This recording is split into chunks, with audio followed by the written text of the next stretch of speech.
There's a sense of distrust in the Black community when it comes to health care, from stereotyping to improper diagnosis and treatment. Race and medical ethics is a serious issue, and many of you may remember the Tuskegee Project, where Black men became the subjects of human experimentation in the name of science. Well, organ theft is also another disturbing reality.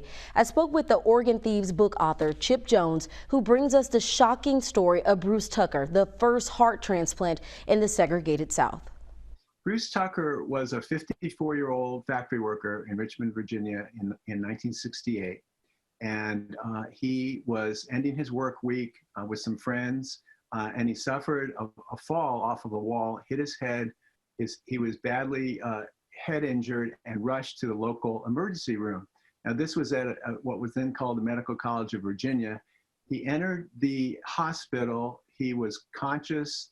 His vital signs were good, but within less than 24 hours, the surgeons there made the decision to take him off life support and to remove his beating heart and as well as his kidneys, but to implant his heart into the chest of a sick white man. Now, the true tragedy and the thing that inspired me to write the book, which began as a research into the heart transplant race of the 1960s, was that at that same moment that Bruce's heart was removed around 3:25 on a Saturday afternoon, his brother, who owned a shoe store nearby, William Tucker, was frantically searching for him. He was calling the hospital. He had gotten a tip from a friend on the inside of MCV, and another friend was also rushing to find him. So that very moment that his healthy heart was being removed, he still had a very bad head injury, but his heart was being removed while his loved ones was trying to find him. And it was that tragedy, both for him as a Black man and for his whole family, and that trauma still exists today for the Tucker family members that I've talked to. And how heartbreaking was it for you when you were kind of going through the details and learned what this family had experienced? It was really heartbreaking for me personally. It was very emotional. First of all, thinking about Bruce Tucker and what it must have been like for him to be on his back, looking at the ceiling, maybe unconscious, but maybe hearing what people were saying, because there's a lot of research that shows people can hear what's being done to them during surgeries. I felt it, for me, as a person who grew up watching The Twilight Zone as a boomer, it felt like an episode of The Twilight Zone. But then when I talked to the family, when your readers go to the book, they'll see a whole chapter on trying to interview his son, who's still alive, Abraham. And he had to live with this his whole life. He lost his father when he was 14 and never got any compensation. And I didn't want to force myself on him just because I was writing a book. And I really left it up to him. And he decided not to be interviewed. And I really respected that. Another one of his family members did talk to me, and I was able to provide some of the family story.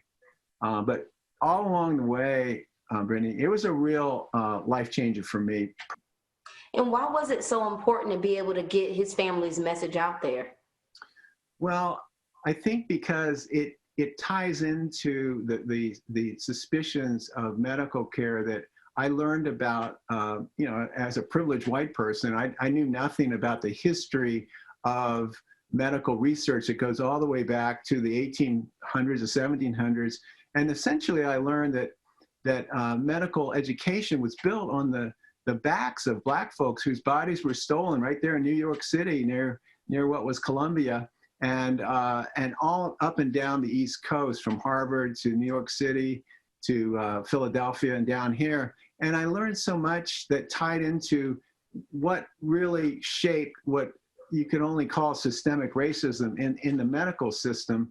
And those suspicions still exist today. And I think for Black families, I think that the issue is to own your medical story, to make sure that when you talk to your healthcare provider, and you should have a healthcare provider, that you can have your wishes in your electronic medical record and have that happen before you're too old or you're too ill to be able to express your wishes. You should have a family member who's been informed about if certain things happen, how long do you want to stay on life support? Because we live in this age where, you can be kept alive for a long time, but it may not be the quality of life that you want. I'm really hoping that out of this will be some healing and some positive energy from what until now was, just a really hard, tragic story. And Jones tells me the doctors in Tucker's case were never held accountable and there were no criminal charges. He says the Tucker family never received any recognition or compensation for what happened. If you're interested in buying the book, he says just search the name, The Organ Thieves, and there are several options so you can purchase.